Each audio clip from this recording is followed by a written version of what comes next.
Hello, gracefully chosen listeners, and welcome to Foster My Stories, the achievement-focused podcast for foster, adoption, and orphan communities with inclusion of the underserved. I'm your host, Shalina Michelle Tate, and on today's cast episode, I will be speaking to my January featured story, Jamal Stroud. Jamal is originally from Brooklyn, New York, but now resides in Columbia, South Carolina. His upbringing has inspired the passion behind the dynamic services he provides to many youth today. I'm so excited because, like myself, Jamal is a former foster care alumni, and I'm so thankful to interview him today via phone and really hear his testimony. So we're going to kick this interview off by allowing Jamal to introduce himself and really tell you as the listeners how his upbringing was in the foster care system. Hello, Jamal. Thank you so much for being here on Foster My Stories. How are you doing today? Hey, good morning. I'm doing great. I'm glad to be here, and it's an honor to be on your show. Thank you. Excited to have Jamal here because it's very rare to really always connect with others who have been in the foster care, adoption, or orphan communities in our society. Unfortunately, a lot of times there's a negative stigma that's attached to that, but to really interview and talk to someone who is not ashamed to really speak about his testimony in a minute is really humbling. Okay, well, Jamal, if you tell the listeners about your upbringing, how did you get connected with the foster care and or adoption? Mom and my dad were on, drugs and alcohol, and basically they left me in the hospital. So from there on, I just was born into the foster care system. By the age of 7, I was in 7 different foster homes. So it was very, very rocky and trying to learn myself, learn how to accept others, learn how to trust others. But my trust was broken because I was in multiple homes by a young age. I wasn't able to fully, love anybody or, fully care about anybody because I felt like I was just moving to the next home. So it was very, very difficult, having that at a young age with a lot of adversity on my shoulders. So it was very, very difficult. But I went through counseling, and that actually helped me out to become a better person that I am today. We just heard how Jamal was saying how his upbringing and really transitioning to different homes, different placements, that played a lot on really his self-esteem, should I say, his confidence, and really kind of trying to find himself and then really navigating new environments. I definitely could relate to that. A lot of times in the school systems, there's many youth who have been through really traumatic experiences and just different things that they may face at home. So a lot of times they may have those emotions and unresolved circumstances that they bring into school. And unfortunately, a lot of times those youth are kind of pre-labeled, isolated, or segregated. But really to hear how Jamal was able to receive positive counseling and influence to kind of help him get on the right track is really dynamic. Jamal, you were saying 7 different placements. Yes, I can relate. Because a lot of times, especially when you're transitioning and you're in school and you're trying to focus, that may have been seen as like a setback, or this child is a behavioral issue, or this child needs medication, or this child is remedial. But a lot of times it very well may be just the environment, the stuff that you can't really show all the time and then also speak about all the time.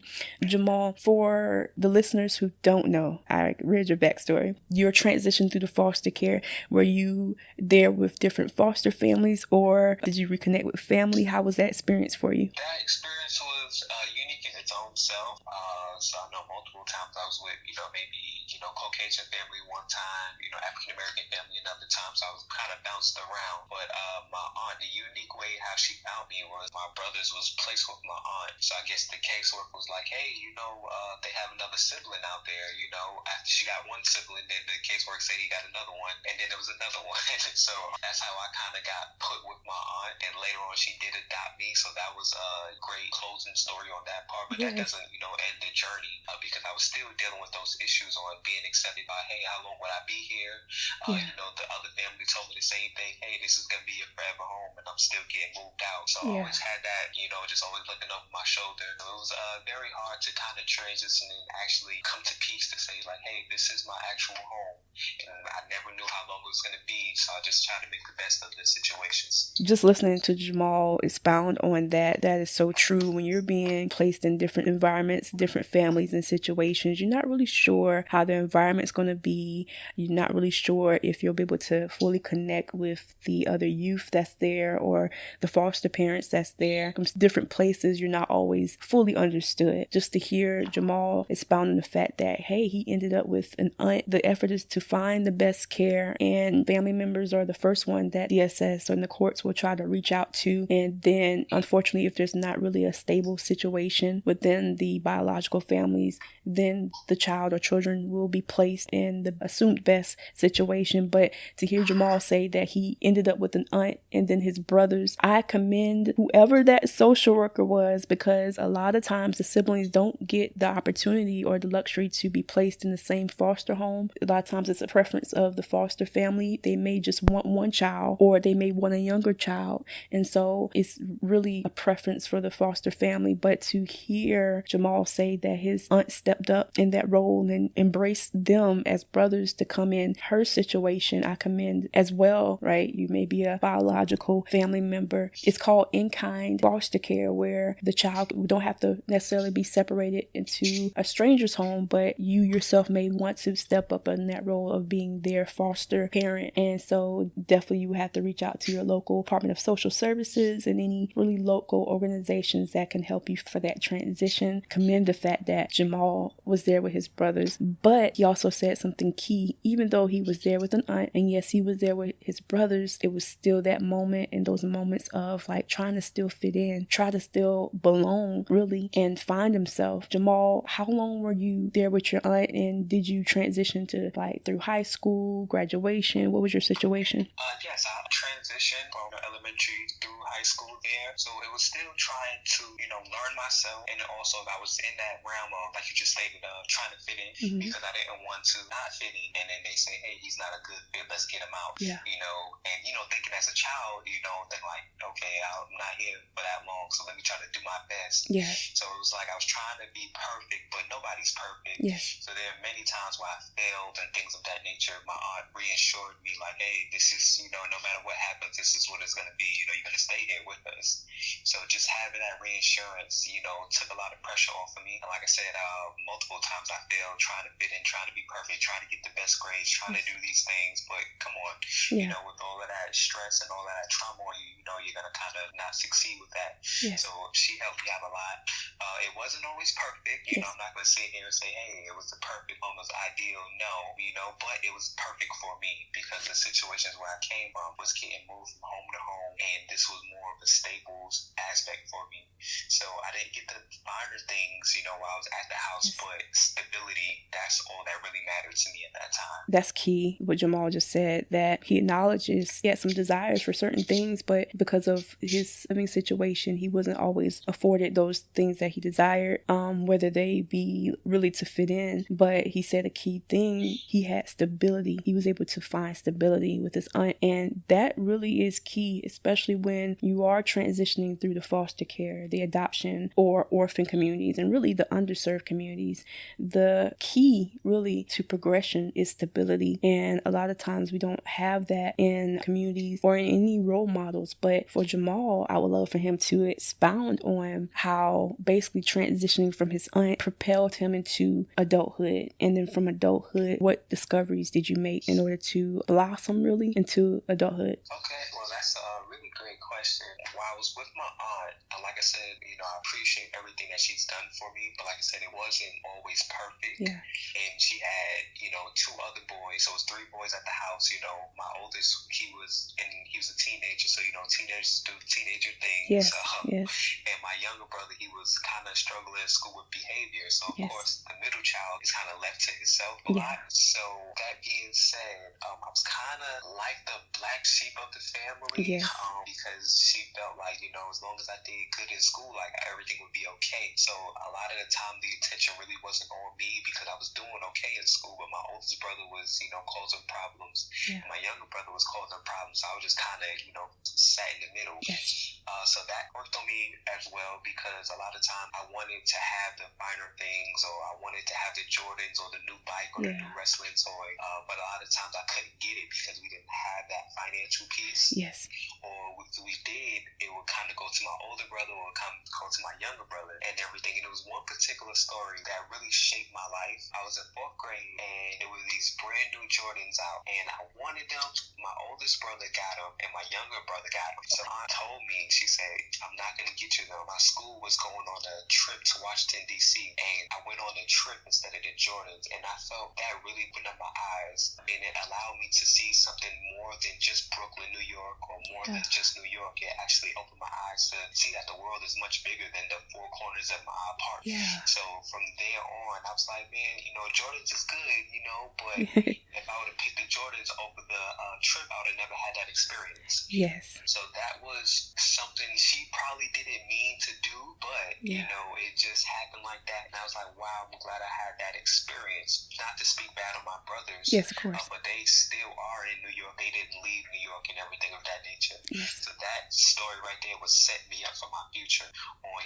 learning how to expand, learning how to live beyond New York City or beyond Brooklyn, New York, and everything. So that was just a cool situation. At the time, I didn't understand. Yes. I wanted to fit in. I wanted the Air Jordans like everybody else. Yes. But, I went on that trip, and that trip actually changed my life. You mentioned earlier about how you were like the black sheep. I can definitely relate. I feel like your aunt, of course she loved your brothers as well, but it's like it was like a push in a different direction. It was like let me do something different with him. Yes, he may want that, but maybe she saw a value that you hadn't recognized yet, but then you discovered when you did go on that trip, like you said, it opened your eyes to know that there was more outside of just the 4 walls of, okay, this is home and this is where I stay and this is where I'll die.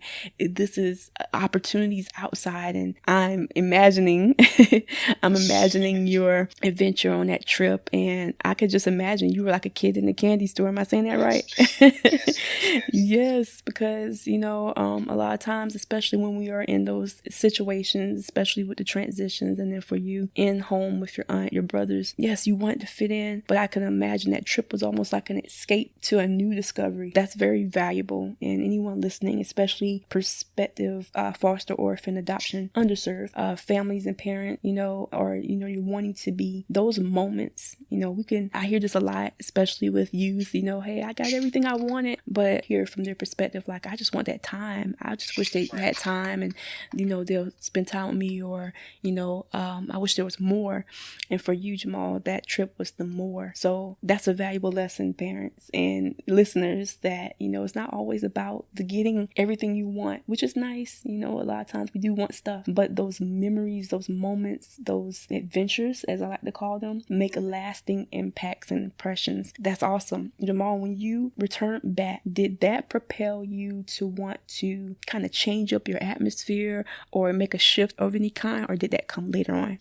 It opened my eyes, but I didn't get the full effect. I was like, hey, I'm just going on a trip. Yeah. But later on down my life, that story right there, spoke volumes. And it just kind of set me up for my future. And I didn't see the potential, or I didn't know what the potential was. But that story just kind of pushed me towards my potential. Yes, inclusive of your aunt and definitely that dynamic trip. Did any mentors step up in your life? Like anyone come out the woodwork, or is there any experiences that happened later on down the road that kind of attributed a shift in you to kind of want to do something different or to make a difference? And if so, what was it? Yes, I had a few mentors when I got older.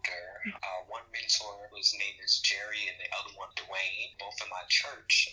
When I got older and everything, like in high school, they used to take me out to teach me how to play basketball, or go to a movie or something like that. So that was just thinking like, okay, it's fun, but that was setting me up for my future and kind of foreshadowing what I'm going to be doing today, so that was amazing. They had to speak, positivity in me, saying, hey, Jamal, you can do it, you can make it happen, you can do anything you put your mind to. But at the time, I'm just trying to go on another trip, Yeah. I'm just trying to hang out. Yeah. But those words, rung bells and everything, and it actually, opened my mind to say, hey, you could go to college, hey, you could do this, you could do that, So that was amazing. And also my track coach, he actually spoke volumes lessons into me as well too, because I didn't know too much about college. Yes. I thought like after high school I kind of just felt it was over with, or I didn't have the money to go to college, Yes. and everything. So he, opened up my eyes and say, hey, you could go. You may have to take out a loan or you get a scholarship, but you Yes. can still go. So those were the three men that I can honestly say that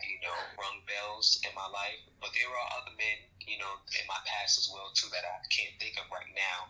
But I know for the situation right now, what I can think of, those were the three guys that kind of could, stand out when I could see my life was going in a different direction. That's dynamic because you mentioned how you didn't know at the time, but a lot of those mentors and those moments was setting you up for your future. Listeners, a lot of times we go through situations from our past, and good or bad, there's moments that kind of help transition us into our next phases of life. And Jamal was just expounding on how these particular mentors, they were really the words of wisdom and probably some of tough love and some really some focus that he needed in his life. And I encourage you out there as well. Hey, y'all need to connect with Jamal, because of this testimony. I'm gonna let him share this next part. Jamal, so you've gotten through foster care with your aunt. You made your transitions with the mentors. What choice did you make? Did you go on to college? What was your transitions? Yes, I went to college. I didn't know what I was going to do, didn't know what I was going to major in. I just wanted to go. I just felt that was the right way to go to college. So when I went, I actually went to school in Miami first. Okay. And things didn't work out first year, so I transferred over to Allen University, cultivate, learning how to talk with people, learning how to partner with people, learning how to just communicate with people. And that was all foreshadowing for my future and everything of learning how to work with kids, learning how to work with adults, learning how to talk to a person. Yes. And everything. So Allen University taught me a lot of great things. Like I said, it wasn't the grand schools such as, University of South Carolina or anything, but it helped me become a better person, a better student, and a better man. Yes, Jamal said some key things there, especially listeners, if you're young and listening. You may very well be undecisive about what you want to do with your future, and you're not sure if you want to go through college, or if there's some trades or skills that you have, or you may want to very well be your own entrepreneur and boss. But Jamal was saying the key thing is he was able to, despite in comparison, yes, of course, to USC and others that you see, Allen University at the time for him was what he needed to make the transitions as far as life, as far as development, as far as really being rounded as the entrepreneur, the businessman, the male that he has blossomed into. Jamal Allen, is that where stuff stirred for you for change, or was that later on? Actually, that was the melting pot of the change, because I knew I wanted to do something with my degree. I knew I wanted to work with people, but I didn't know what realm or how would that look. Being at Allen University, one of my favorite professors, well, she goes by Miss Phillips now, but she always used to make us do like group activities, group projects, and I didn't know why she was making us do this. I'm like, man, I can just knock this out in my own time, but she basically had a method behind her madness, and it was just basically learning how to, cultivate a bond, or learning how to talk to others, learning how to work with others. Because of course, when you're in groups, somebody's not going to carry it their way. That's just how it happens. So it just helped me become a better leader, and we used to have to do multiple different group activities. So I was in one group this week, another group the next week, and then we used to have to get up in front of the room and present. And I used to be so nervous and everything, but after doing 4 or 5 of them, I was like, man, I got this. So now I do public speaking, I do presentations, I do training. So all of that was just, helping me in my, latter days of life. So like in the beginning, I didn't know why this was happening, but everything happens for a reason. Yes, and I'm kind of hinting at it because I want you to tell it. What was the moment for you? You're transitioning, you see that you're, being groomed and molded, and now you could take those lessons that you've learned from your classes and your studies. What was that moment that you realized, I know who I'm supposed to help, I know what I'm supposed to do? Who and what was that for you? This was a little after undergrad. I had a summer program where we, work with, kids and everything, just a typical summer program, just, having fun with the kids. Yeah. But we had about 50 kids, and I out of the 50 kids, maybe 2 fathers would come and pick up their children. So that, that was the light bulb that I needed. I'm like, hey, where are these, the men? I know it takes a man to, make a child. Yeah. But, we had a discussion with the kids, and 48 of the kids said, yeah, I live with my mom and my aunt or my, grandma, somebody like that. So that kind of was like, hey, I need to do something with this. And I knew I wasn't able to do a summer camp all year round. That wasn't feasible. Yes. Because I had to deal with the after school and all of that. So I was just trying to find something where I can work with kids who do not have male figures. So God laid on my heart to do a mentoring program. I didn't know how to do it or where to start and everything. So I started with about 2 of the kids from the summer program, and now that blossomed to over 250 kids now. So that was my start. That summer of 2017, I wanted to do something, and God laid on my heart to do a mentoring program. So I used to take 2 kids out, and it just started to blossom and bubble into what we have today. Yes, and you've already heard countless times here on Foster My Stories, listeners, where the guests, they really are free in connecting their faith. Know that we're not here trying to preach at you or preach to you, but we do acknowledge where our help comes from. And Jamal, he got that divine tap. I feel, am I saying this right, that it kind of all paired together. It started to kind of fall into place. Yes, because it was divine. And that's how Big Homie, Little Homie became birthed. Am I saying that right? Yes. Yes, Big Homie, Little Homie. You just heard how he said how he started off with 2. A lot of times we have to take a leap of faith and be faithful with the few. The 2 that he had was the few. And then because of his faithfulness, God basically opened up the opportunity. And now, can you tell listeners, Jamal, like how it has expounded since then? Yes, never in my wildest dreams thought it to get this far. It's truly amazing. Like I said, it's just only testimony to God and what he does. And I can't never take any credit for it. Yes. Because if I take credit for it, I'll be doing a disservice. Yes. So basically, like I said, we started with 2 kids, and we have over 250 kids now that we work with on a daily basis. So just taking my previous trauma from my younger days into what I am doing now, God led me on this journey, and like I said, there's always a reason for something. Yes. So if you're a listener, you're going through a problem or a situation, there's always a reason for it, and God, has your back, and he's gonna, get glory out of your story. I love telling people that because there were multiple times why I'm like, why God is, having me going through this, or why this or why that, but at the end of the day, he's gonna get the glory for it. So like I said, we serve over 250 boys here in the Columbia, South Carolina area who are in single parent homes. We provide mentoring, guidance, and just family support for the families as well too. And with that being said, God is doing amazing things. He allowed us my program to get recognition on the Ellen Show. Yes. So that was another exciting and great perk to have. But like I said, we got a lot of accolades, but they're really accolades that really matters is just the kids that we help change. And they can come up to us and say, hey man, thank you for believing in me when nobody else did. So this is just some of the great things that we're doing here in the Columbia area. Yes, listeners, there you have it. Jamal was saying he answered really that divine nudge, and because he took that leap of faith, God opened up the opportunity. And like he said, it's more about the lives that's now being affected. Often in my passing, and I've always heard, where's the males? They need role models. But Jamal has seen that also from his perspective. His service, Big Homie, Little Homie, and that's Lil with the L-I-L, homie, service, that's what it does.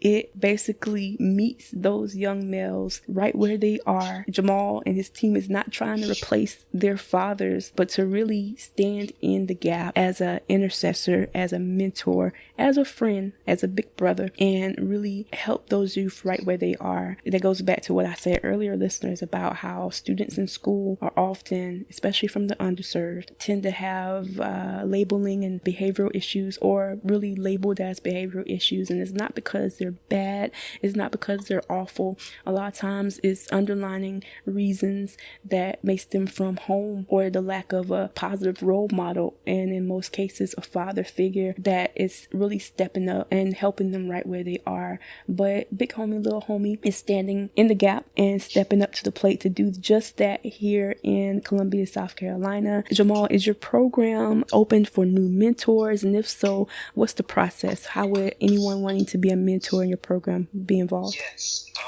we are accepting application for mentees starting in January 4th to be exact. All right. So all they have to do is reach out to us on Instagram or Facebook at Big Homie. That is BIGHOMIE, and then little LIL, and Homie again HOMIE. And we're also looking for males that want to give back as well. You don't have to give back a lot of time. We're asking 1 hour out of the month. I'm a big Netflix fan. That's one Netflix episode. Yes. So we're asking for these men to step up. Or a lot of men probably don't know how to step up or don't know where to go ahead and step up. This is the perfect place to step up at. And we're only asking for 1 hour out of the month, and I'm guaranteed that 1 hour is going to be amazing. And if you want to do more time than that, that'd be amazing as well. But we are looking for more males as well, because we have a lot of people on the waiting list, a lot of mentees on the waiting list, but we don't want to do a disservice and accept them, and we don't have the manpower to help out. Definitely, need the manpower to step in. It's only 1 hour out of the month, and we can make that sacrifice to make our future a better place. Yes, listeners. If you are listening, Jamal said it all right there. We do need males to step up, especially if you yourself consider yourself a mentor or intercessor or wanting to really give back in the community, and especially if you're here local in the Midlands. I believe down the road that it will not just stay in the Midlands. I believe it's going to expand. But like Jamal said, right now, his service is on a waiting list of mentees needing really your help. And so if you would like to step up in that position, you could contact Jamal Stroud. That's JAMAL STROUD, and you can reach out to him via Facebook and LinkedIn.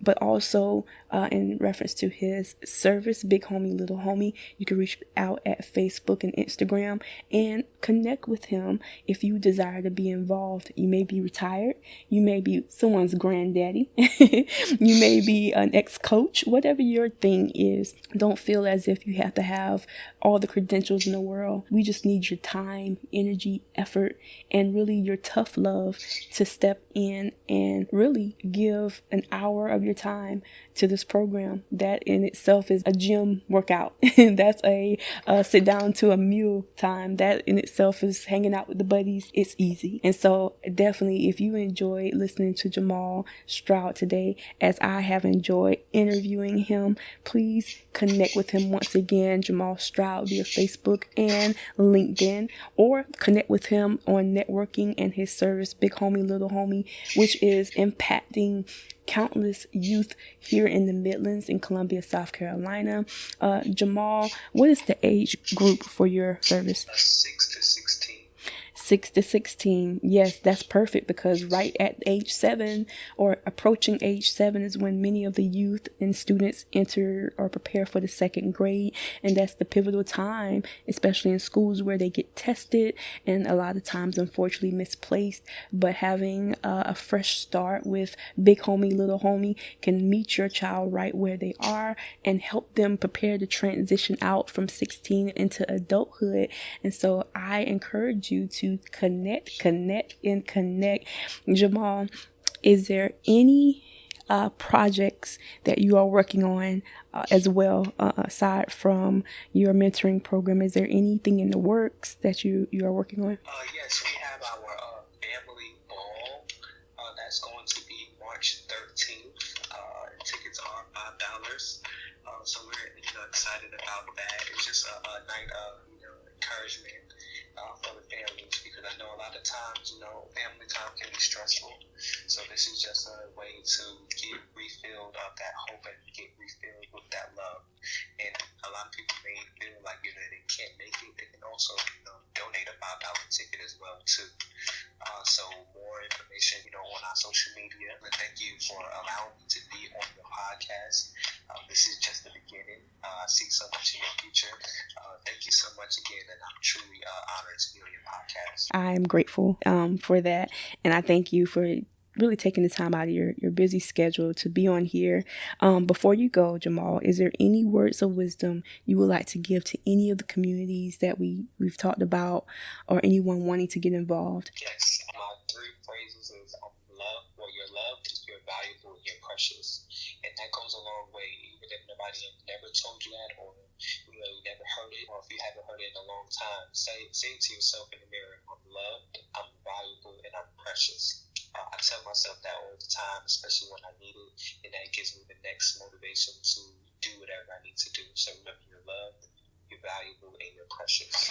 Yes, male or female, you can say that. Parent, grandparent, I'm loved, I'm valuable, and I'm precious. I believe saying those 3 words like Jamal puts into practice daily will really help to reshape really anything, any mindsets, and really any unresolved inward feelings and emotions that we may have carried for years along the way. I highly recommend doing that daily if you can, and or before you go to bed, or especially when you wake up, to kind of, like Jamal, kind of give yourself a new look at life. You're loved, you're valuable, and you're precious. And you are definitely that with Big Homie, Little Homie, and you're definitely that here on Foster My Stories. Jamal, thank you so much for being my guest. You have a dynamic rest of your day. Thank you so much. And there you have it. That interview was dynamic.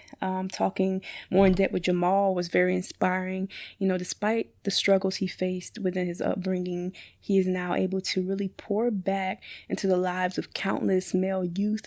Once again, his service, Big Homie, Little Homie, and that's BIGHOMIE. LIL, not little, HOMIE, can be found on Facebook and Instagram. You can reach out to him there and really just connect with him.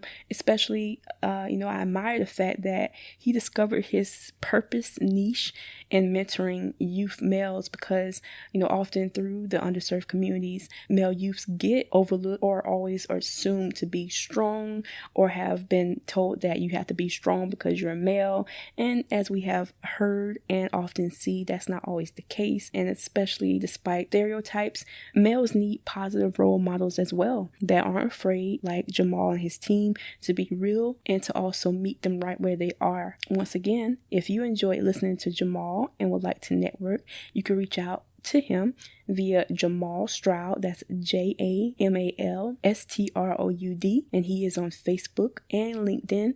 Or if you would like more information about his mentoring service called Big Homie, that's BIGHOMIE, little LILHOMIE, homie, you can reach out via Facebook and Instagram. And to interview as a featured community or expert special guest on Foster My Stories, or to network, you can reach out via the inbox Facebook Foster My Stories page. And also you could connect with Foster My Stories next Wednesday at 3 p.m. That's Eastern Standard Time, as we dive into a new group of relative public figures, books, or movies you and your family can better connect with. And as always, being fostered, adopted, orphaned, or underserved simply means you are gracefully chosen. Take care.